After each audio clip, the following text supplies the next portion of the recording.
Hi, my name is Nikki, the Obsessive Bookseller. Welcome to my channel.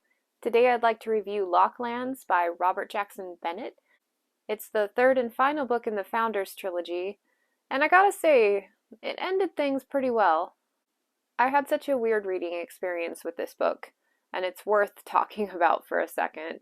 So I read Foundryside on a whim in January and absolutely loved it. One of my favorite books of the year so far. And right about the time I finished that book and was feeling the high of how much I enjoyed it, Locklands became available as an e-arc. So without even thinking about it, I requested it. And then I read Shorefall. And unfortunately, book two is one of my least favorite books that I've read this year. I have a full review for both that I'll link, but holy cow, did I not like Shorefall. So there I found myself sitting there with absolutely no motivation to read on in the series, at least within a timely manner. And I've got this arc of the third book taunting me, ready to be read. And I made a commitment several years ago that if I'm going to request an arc, like go out of my way to request something from a publisher, I am going to see through that obligation. And so what I thought was going to be a for sure I'm going to be excited to read turned into something that I went into quite begrudgingly and in kind of a bad mood. But I am happy to report that I enjoyed my experience with Locklands considerably more than Shorefall. But all that said, it's important to note that my conservative rating is a little bit skewed by the fact that I wasn't really in the mood to read the book when I read it, which is something I will definitely take more care to avoid when arc requesting in the future. The book did do a couple of things really well for me. So the first book, what I loved most was the magic system. It was this cool mix of like allomancy from Mistborn and then the intricate stamping system that you find in Emperor's Soul, along with inanimate object manipulation that you find in the Eli Monpress series by Rachel Aaron. All of those ideas come together with some really intelligent characters who are figuring out how to do even more cool things with the magic as the series progresses. And we kind of lost that a little in the second book, but it came back full force in the third book. And to the point where the evolution of this magic system was so expansive. They are able to do so many things with it now compared to where they started that it's almost overwhelming. But it did lead to some really cool moments. Another thing I loved about the first book were these enigmas of characters. There were they kind of alluded to the evil going on in the world. There was this key that no one really knew anything about.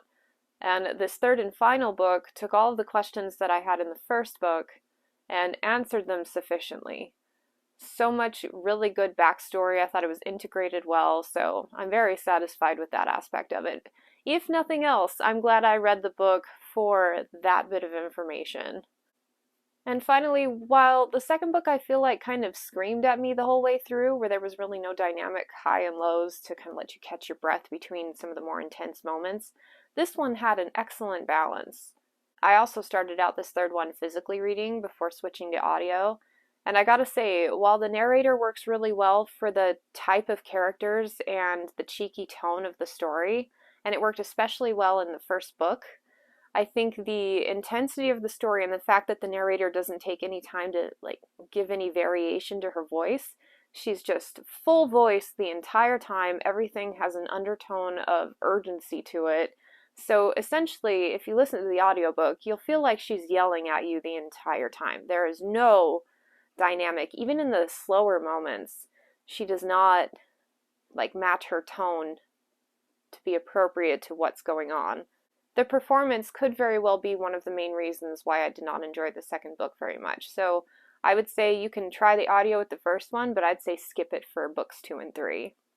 But my crankiness with the second book is not all due to the narrator.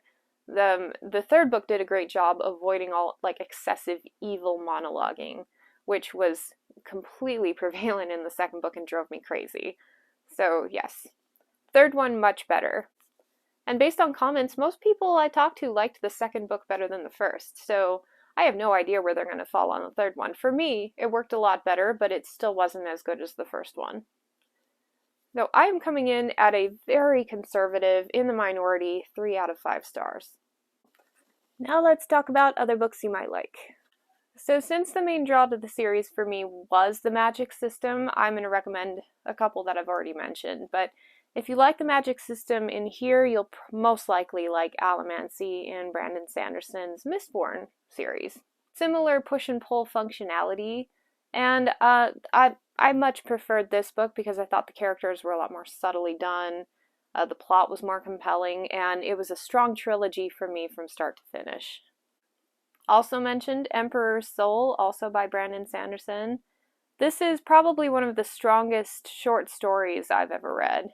The magic system based on the intricate stamps that they create that change reality will resonate heavily with you if you enjoyed the magic system in Foundry Side. And one I think fewer people have heard of, the Eli Monpress series by Rachel Aaron. This is a 3-in-1 compilation. Everything about this one screams similar to Foundry Side. Believe it or not, this one starts out with a little bit more of a lighthearted tone, but the depth that is built over the course of the series and the kind of enigma characters that are present in both series actually, like the ones that are in here really worked for me. Rachel Aaron is one of my favorite authors for a reason. I really love her work. But the magic system in here, he can talk to inanimate objects and convince them to do what he wants, which is essentially what a lot of the characters can do in Foundry Side. So yes, very similar. In the Shadow of Lightning by Brian McClellan. I picked this one because it has a fun magic system, but at the same time, I think setting an atmosphere. The Foundry Side was so bizarre and unique, and this is the only other one I've read lately that has that same kind of otherworldly feel, where research and technology advancement are kind of crucial to society, and then you have a bunch of houses competing for the rights to produce whatever has been discovered. So if you like the backbone of Foundry Side, this one might be a fun one to pick up next. The Aeronaut's Windlass by Jim Butcher. First book in the Cinder Spire series and the only book out as of 2015, so it actually hasn't been out as long as I thought. But something about the battle scenes and the setting in the third and final book reminded me heavily of this one. It resonated with me a little bit. And granted, I don't remember a ton about the characters or the plot in this one, but I do remember the overall feel of it. If you really like the third book for some of the world-building components, I think you'll enjoy this one as well. But I hesitate to recommend it because there's not even like a glimmer for a second book anytime soon. And there you have it. I want to take a minute to thank my patrons. Thank you so much for supporting everything that I'm doing right now. I really appreciate it. Thank you so much for tuning in to my review, and I hope to catch you next time. Bye.